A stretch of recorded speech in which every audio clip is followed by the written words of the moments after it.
do want to welcome you all to Sunday service and those who are joining online also. Well, we have a great topic this morning.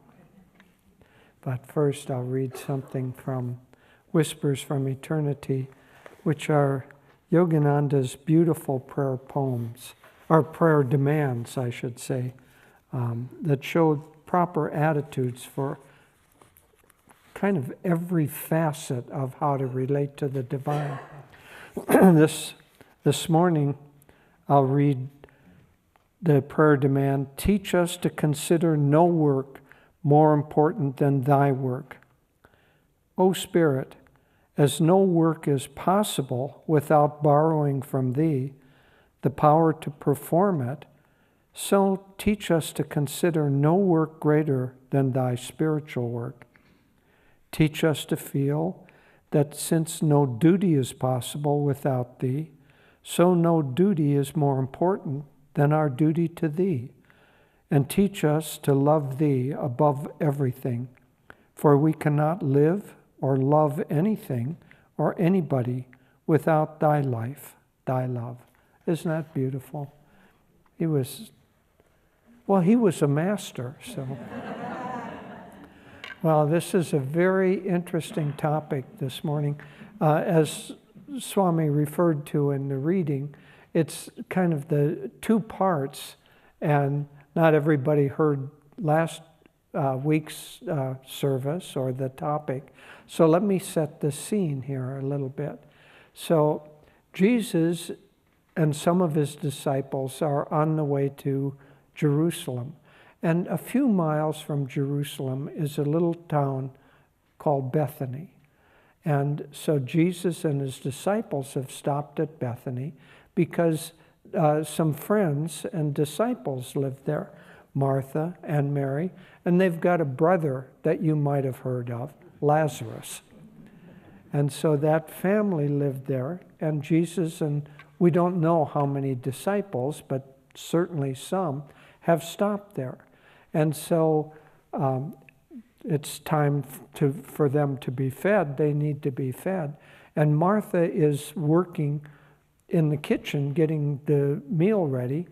And Mary, her sister, is sitting at Jesus' feet, just absorbing being with him. And so Martha says to Jesus, why don't you rebuke Mary for not helping me?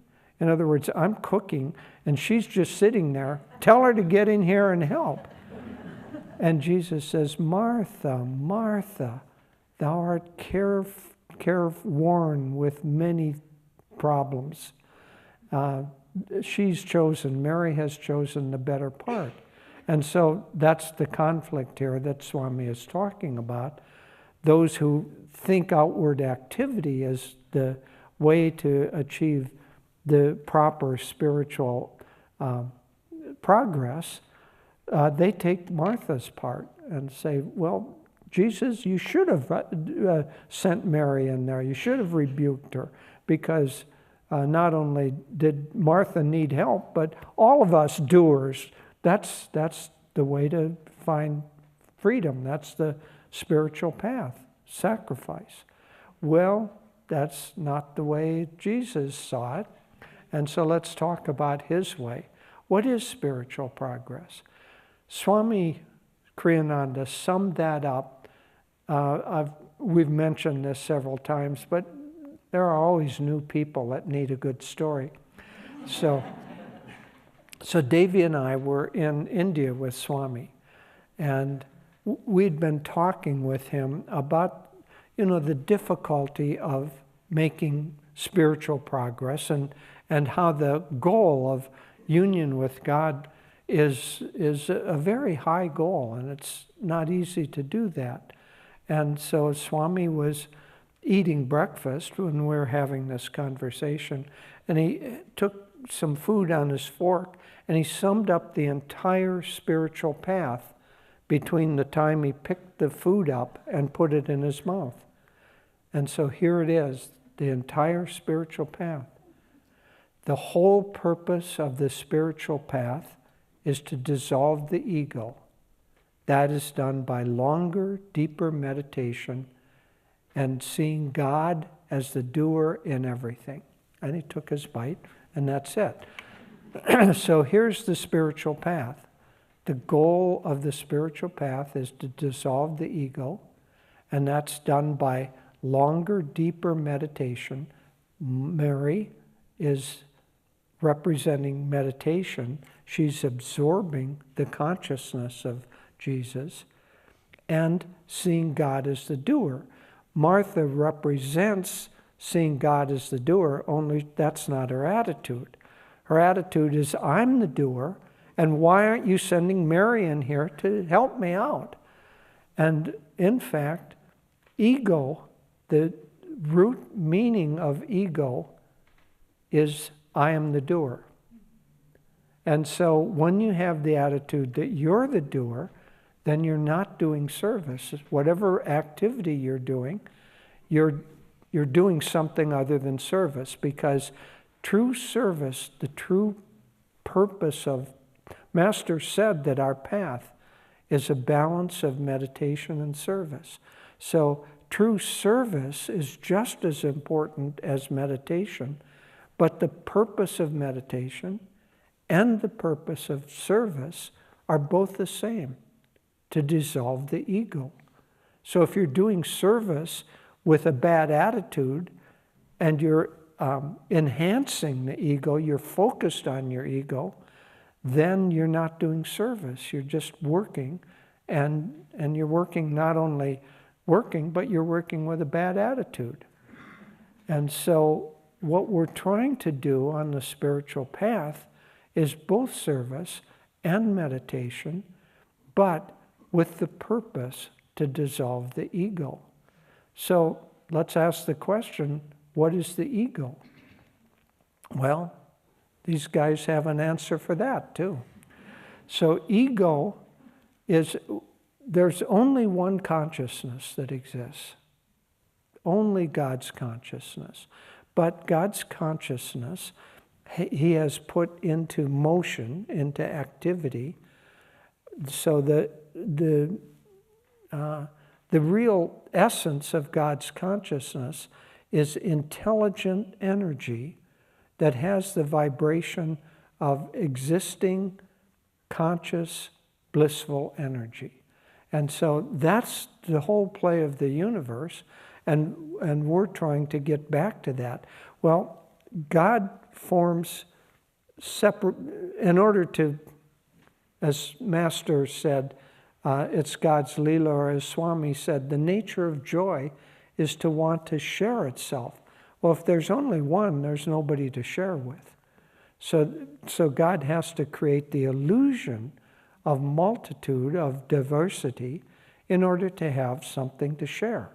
And so it's all a play, but the only thing truly in existence is God's consciousness. So our reality is God's consciousness.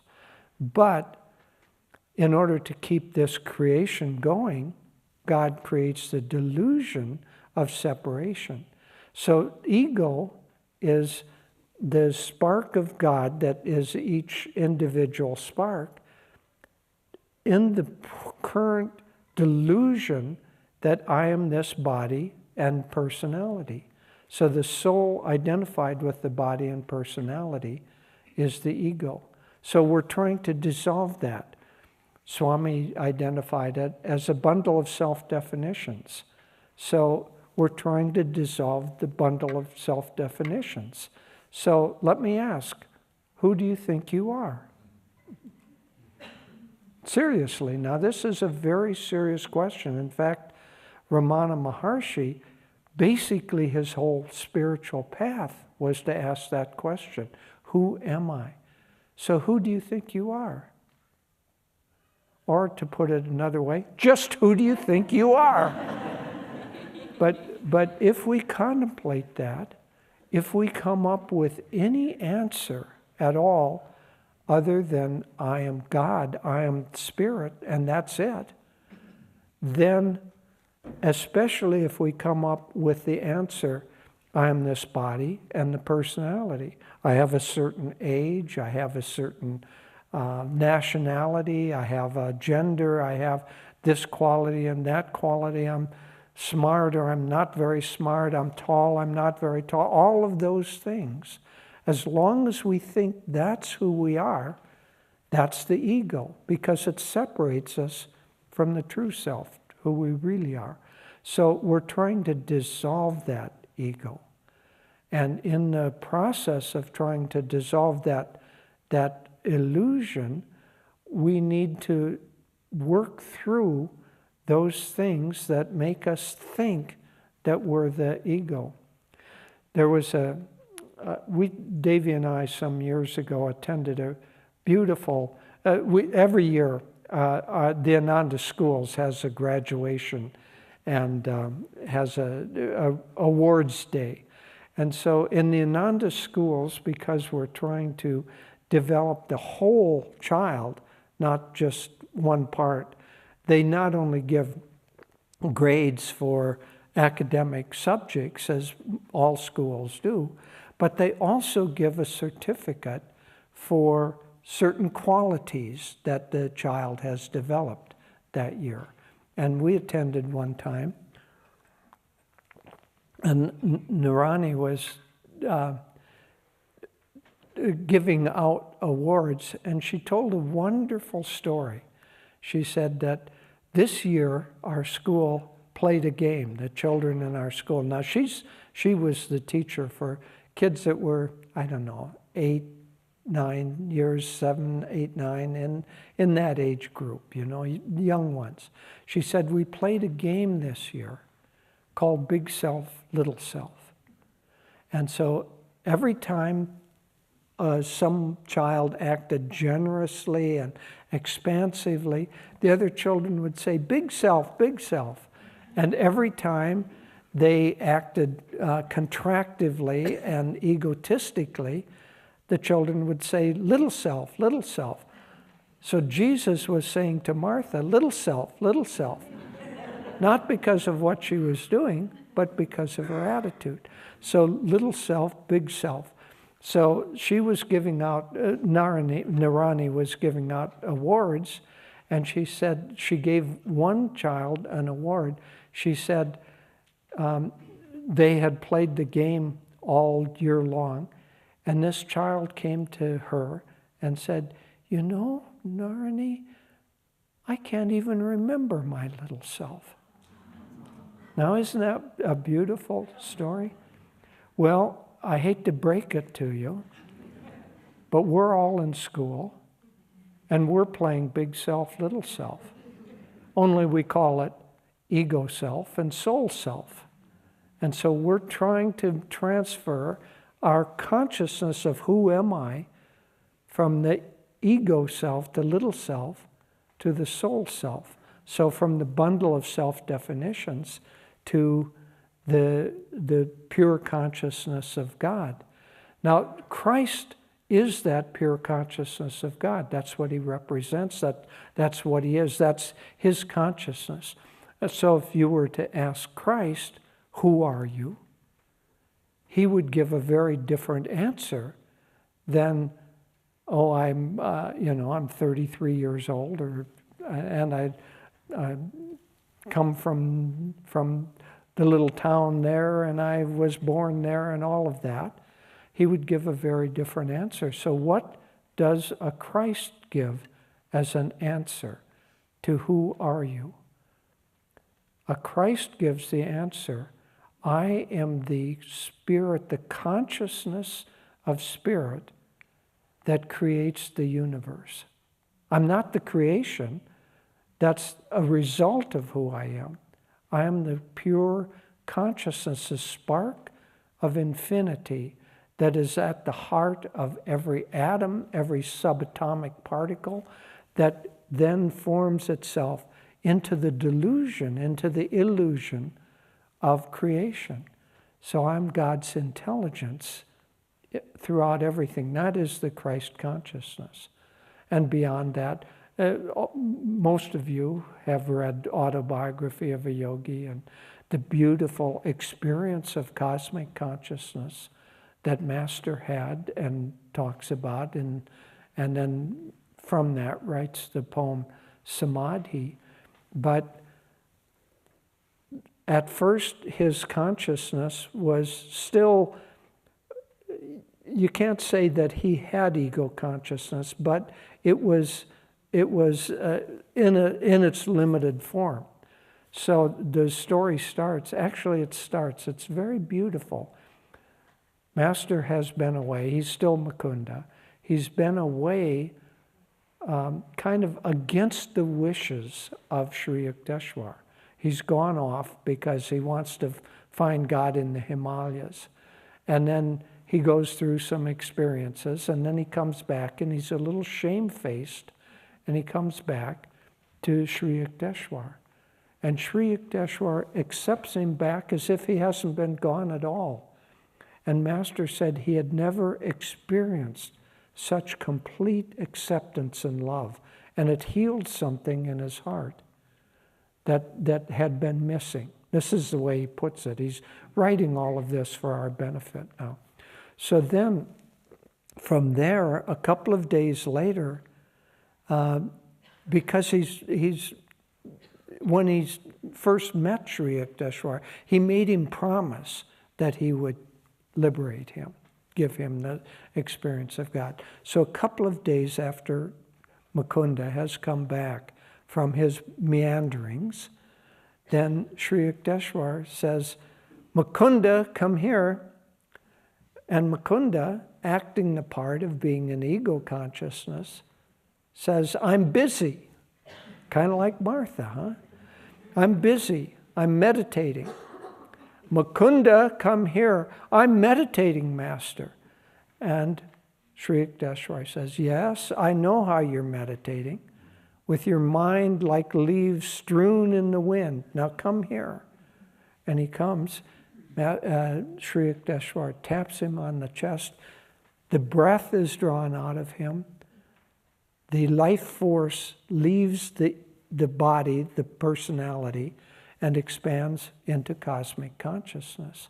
So that's where we're headed. That's where we're trying to get to. We're trying to leave the ego consciousness and go into that consciousness of who we really are, the Christ consciousness or cosmic consciousness. And so the dissolving of the ego, the loss of that delusion of who we are, that is the whole purpose of the spiritual path. Now, both meditation and service are needed in order to accomplish that. That's why, so both the Martha and the Mary aspects of us are needed in order to do so. It's just that Mary was doing her part with right attitude, and Martha was doing her part with wrong attitude. Her part wasn't wrong, her attitude was wrong. So that's what we have to work on in our own self. Now, most of you know I'm writing a book on the heart of service. And so I can't sit here and talk about how service is a bad thing to do. It is completely liberating, but it's liberating if done with the right consciousness, because service done in order to dissolve the ego is very different, polar opposite, than activity done to enhance the ego, activity done to get rich, to get wealthy, to get famous, to get powerful, to get to be a politician, whatever. You know, all of those things that draw the energy to the self are, I shouldn't have said that. I'm sorry, I apologize. That's a wrong thing to say, and anyway, okay.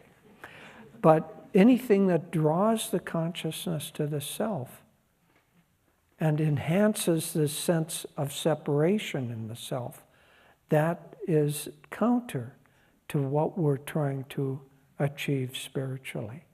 And so activity that is meant to dissolve the ego is true service, and that will that will allow us to get there.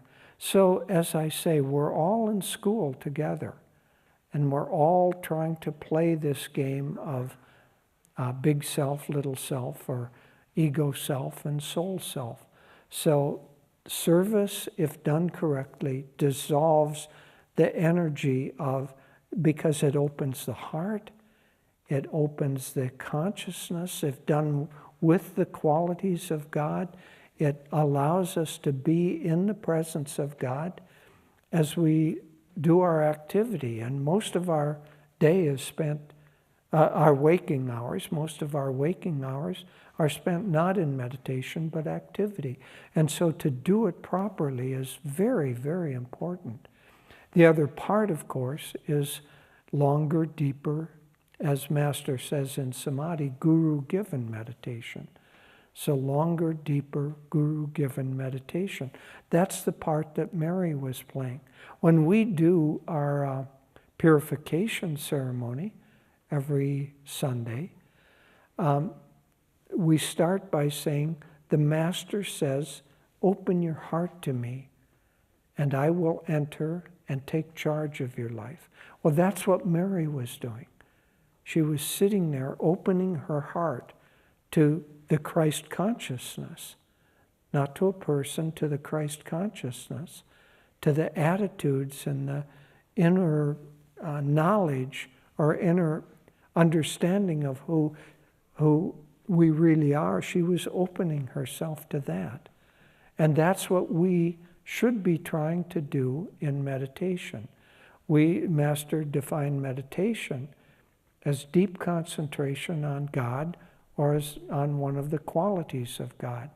And so Martha was sitting there opening her heart in attunement to Christ consciousness. And as we say in the purification, that allowed Christ consciousness to enter and take charge of her life. And that is the purpose of meditation. Now, in meditation, unfortunately, we have both a Martha and a Mary. And so the Martha, I don't know if you've ever experienced this, but you're trying to meditate, and there's a part of your brain that says, I got to get this over because I'm really busy. So Mary, come in here. You don't just sit there and meditate.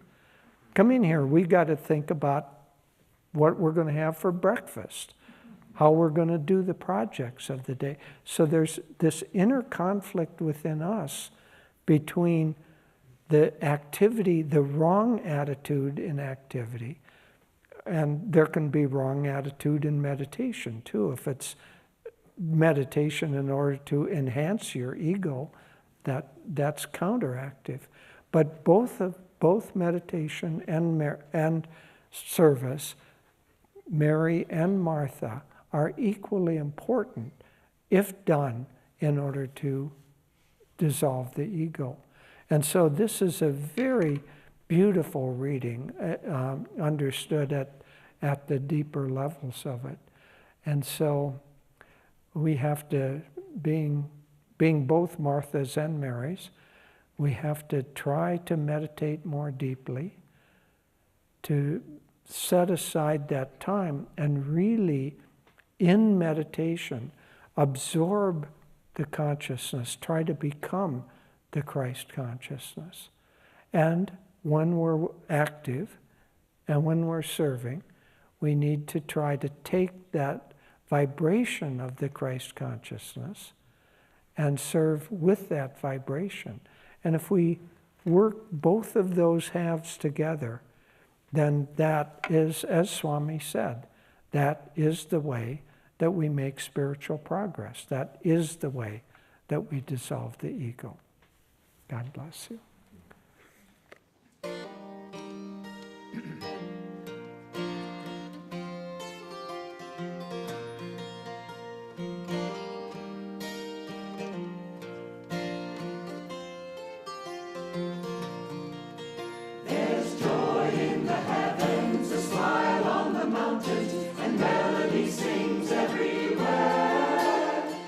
Stars are all laughing to welcome the morning.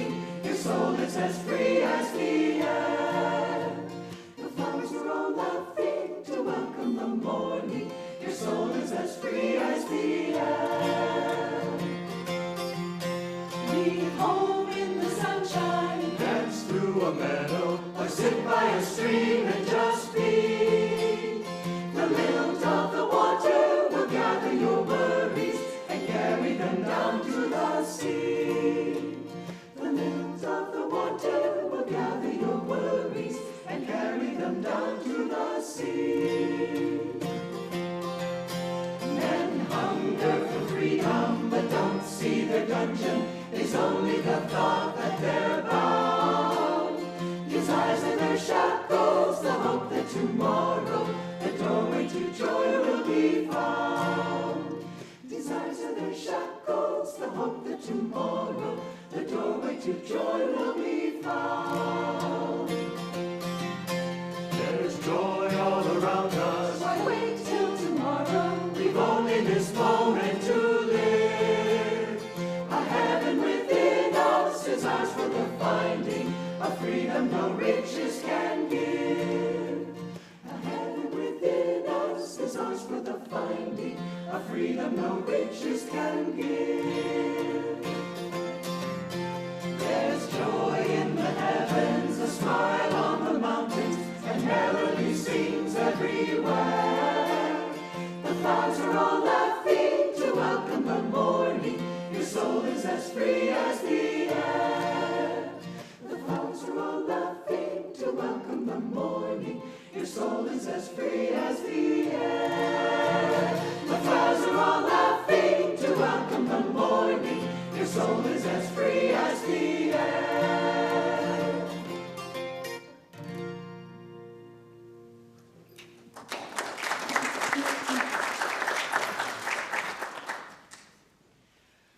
Lord, may we serve you all our days, ever rejoice to sing your praise, as we together your wisdom seek. Charge